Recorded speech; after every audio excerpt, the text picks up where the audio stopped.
매주 금요일 만나고 있는 마켓 키워드입니다. 한 주간에 또 우리 사회 주식시장에 여러 가지 일들이 있었죠. 관련된 이야기들, 또 미래를 바라보는 시각에서 시사점들 알아봅니다. 한가람 투자자문 김학주 부사장님 함께합니다. 어서 오십시오. 네, 안녕하십니까. 네. 늘 신성장 동력, 새로운 산업, 미래 산업, 미래 먹거리를 찾아야 된다고 얘기하지만 사실 이게 눈에 보이는 게 아니라 기업들도 그렇고 투자자도 쉽지는 않은데 오늘 그런 얘기를 좀 먼저 하겠습니다. 한국의 신성장 관련 산업 가운데 유전자 정보 쪽을 말씀을 해주시는데 조금 생소하죠, 아직? 네.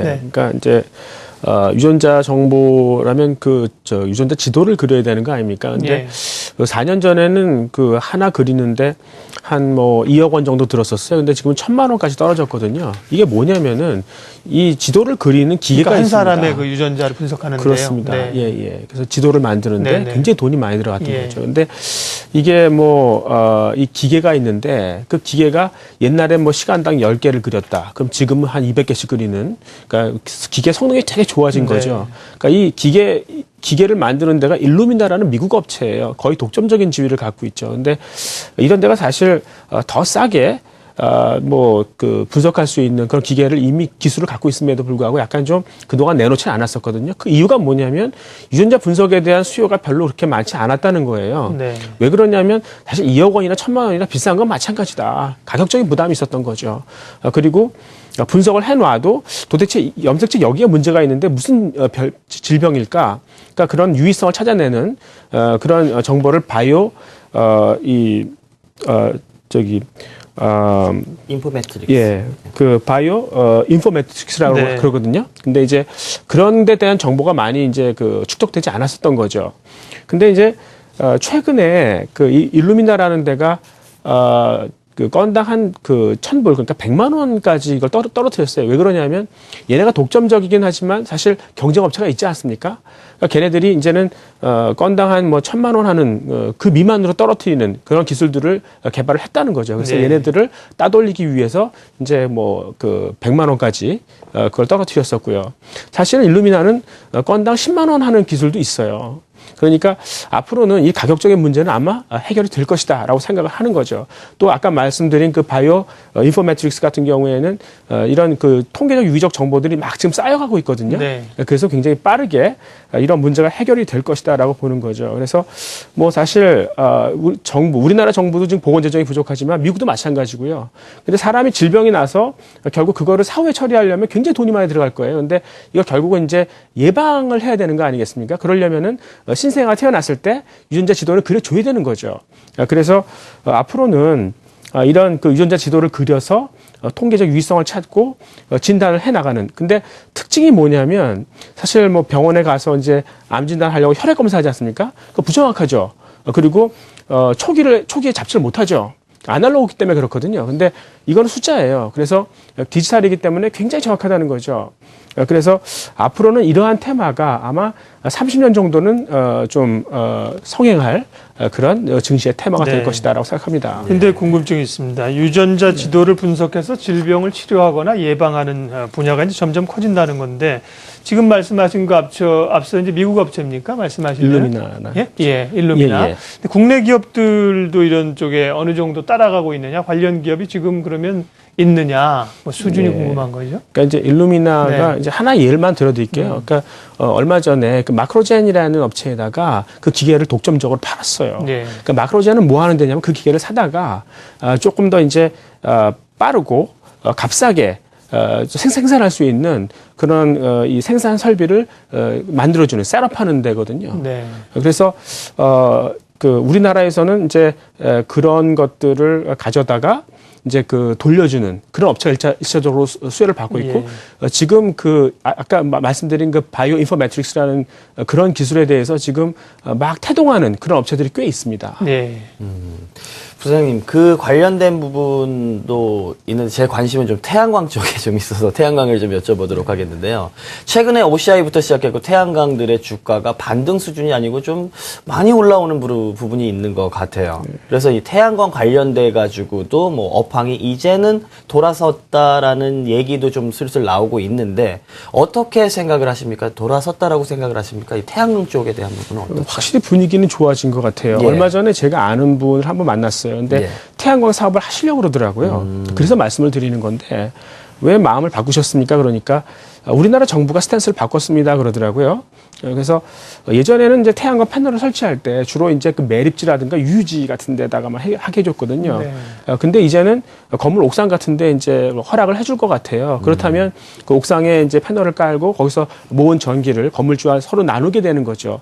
또 이제 한전이 수매할 수도 있을 거예요. 그 은행 같은 경우에는 그 설치 자금 같은 것들을 장기로 저리 대출해 줄 수 있는 거죠. 그래서 굉장히 이런 쪽으로 좀 활성화시키려고 노력을 많이 하는 것 같습니다. 그래서 이게 사실은 테슬라의 앨런 머스크가 낸 아이디어 아닙니까? 그러니까 각국 정부가 이런 걸 따라하기 시작하는 거죠. 그래서 작년에 보면은 미국에서 이런 그 태양광 패널을 가옥이라든가 빌딩에 설치를 해서 운영해주는 그런 업체들 주가가 엄청나게 올랐어요. 근데 우리나라도 이제 그렇게 가는 거고요. 우리나라 업체 중에서 사실 이미 뭐 일본이나 미국에서 이런 업을 하고 있는 데가 있긴 있거든요. 그래서 그런 데를 좀 찾아보는 게 좋지 않을까 생각했고요. 네. 태양광에 대해서는 저는 사실 옛날에 우려했던 이유가 뭐냐면 이 중국의 그 모듈 업체들이 있어요. 근데 다 적자예요. 그럼 걔네들이 적자인데 과연 폴리실리콘 같은 경우도 좀 비싸게 사줄 수 있을 것인가? 그럴 수 없을 것이다. 굉장히 어렵다라고 생각했는데 최근에 들다 보니까 이 중국의 모듈 업체들 수익성이 다 흑자반전한 거예요. 왜 그러냐? 그러니까 작년 8월인가요? 그때 이제 중국이 보조금 줬습니다. 그러니까 킬로와트 아워당 18센트, 20센트 정도 보조금을 줘서 분위기가 완전히 달라진 거죠.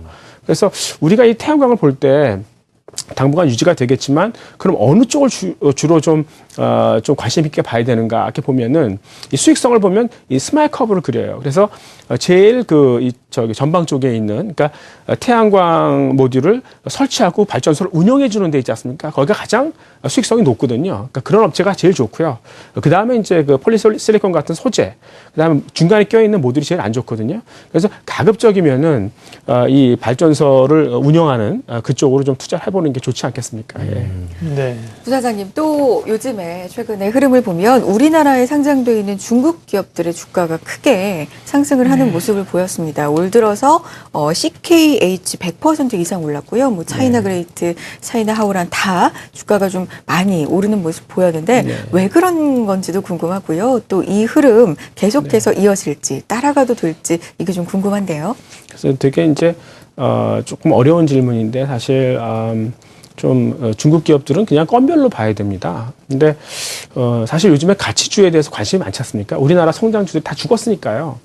근데 찾다 못하니까 이제 중국 업체까지 가는 거죠. 그러니까 중국 업체들은 사실 중국 본토 내에서는 상장이 되게 어려워요. 그래서 7대 전략산업, 예를 들면 바이오, 뭐 신재생 이런 것만 상장을 시켜주거든요.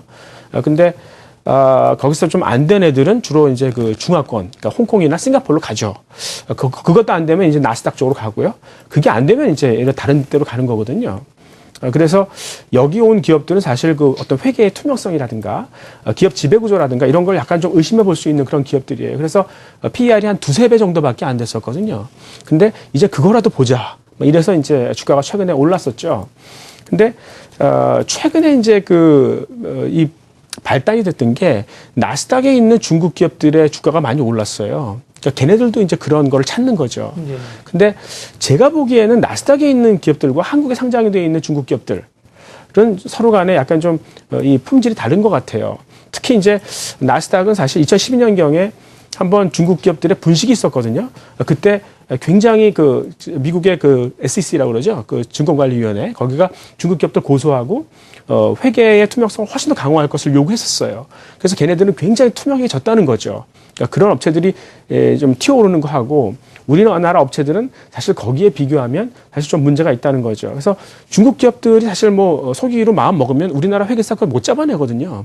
그래서 우리들은 사실 건별로 그런 것들을 좀 볼 필요가 있을 것 같아요. 그래서 지금 뭐 중국이 지금 자금 사정 안 좋지 않습니까? 이런 상태에서 중국 정부가 뭐 하려고 그러냐면 한계 기업들 다 몰아내려고 그래요. 만약에 우리나라 상장업체, 상장되어 있는 중국 업체가 거기 걸렸다. 그래서 도산했다. 그럼 중국 정부 신경 안 씁니다.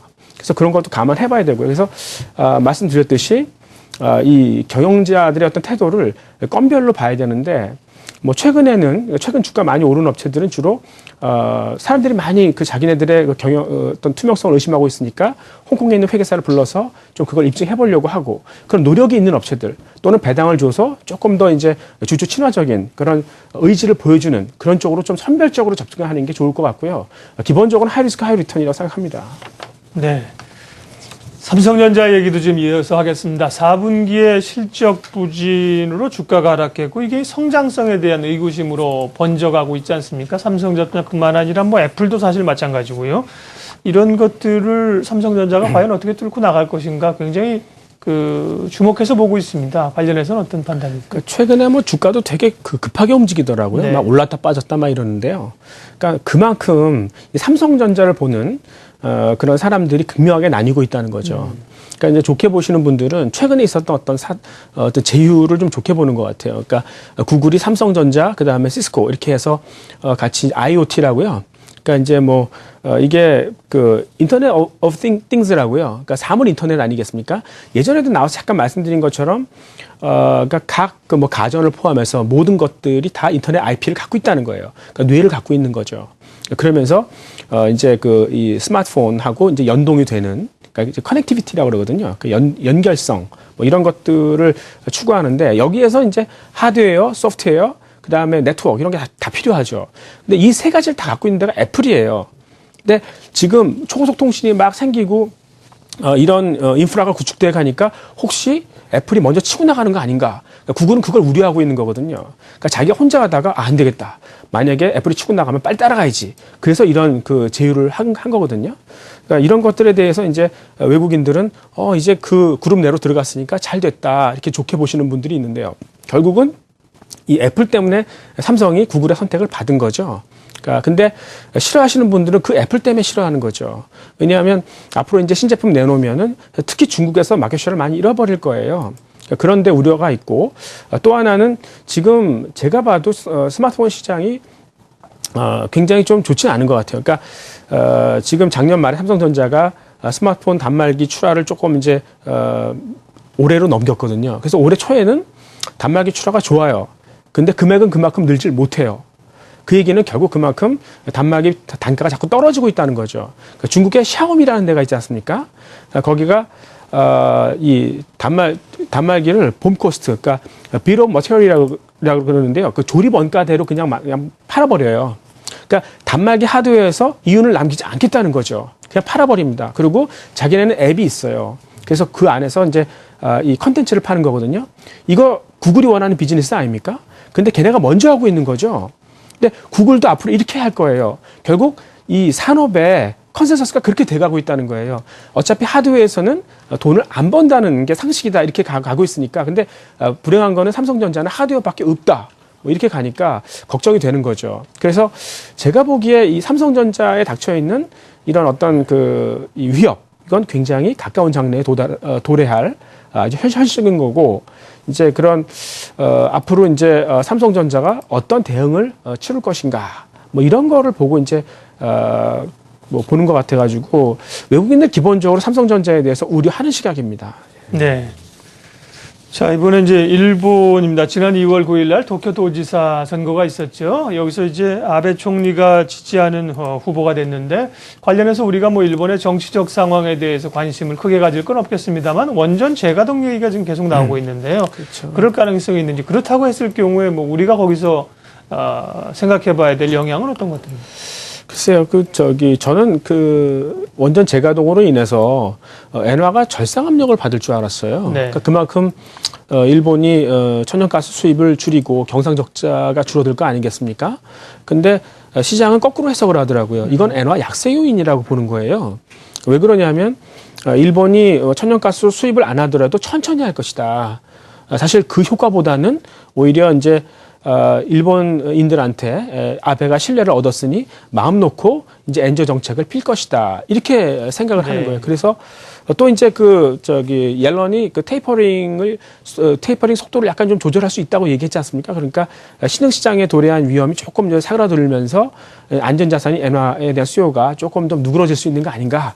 뭐 이런 생각 때문에 엔화 절하다 이렇게 주장을 했었습니다. 그 결과 이제 우리나라 자동차주들이 빠졌고요. 그 다음에 천연가스 자원 관련주들이 있지 않습니까? 그것도 이제 좀 낙폭이 컸었죠. 근데 저는 사실 이해하지 못하는 대목이에요. 그러니까 실제로 엔화는 지금 절하되지 않고 있거든요. 왜 그러냐면 뭐 아베가 엔저를 추진한다 하더라도 일본 사람들보다는 사실 미국의 눈치를 더 봐야 되는 거죠. 사실 아무것도 아니거든요. 그리고 이제 천연가스 같은 경우도 그 가치를 산정할 때 그 자원 관련주가 이 가스 헨리허브의 가격이 연동되는 게 아니라 석유 가격에 연동이 되거든요.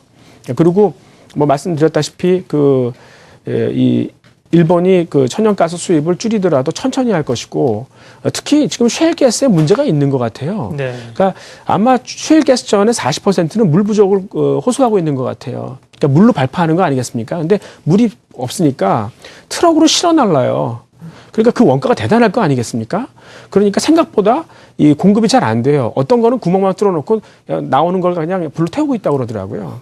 그래서 사실 지금 중국조차도 환경 때문에 천연가스 써야 되는데 그 수요는 엄청나게 늘어날 텐데 사실 그 공급은 생각보다 되게 제한적일 것 같아서 제가 보기에는 이 천연가스의 가격조차도 떨어지지는 않을 것 같다고 봐서 자동차주와 이제 천연가스 관련주가 조금 이제 조정을 받으면 한번 매집해볼 만하다라고 생각하고 있습니다. 네, 일본의 이제 원전 재가동 여부가 무슨 상관이 있느냐 이런 궁금증이 있었는데요.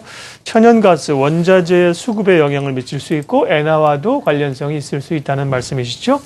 마켓 키워드 한가람 투자자문 김학주 부사장님 함께했습니다. 고맙습니다. 네, 감사합니다.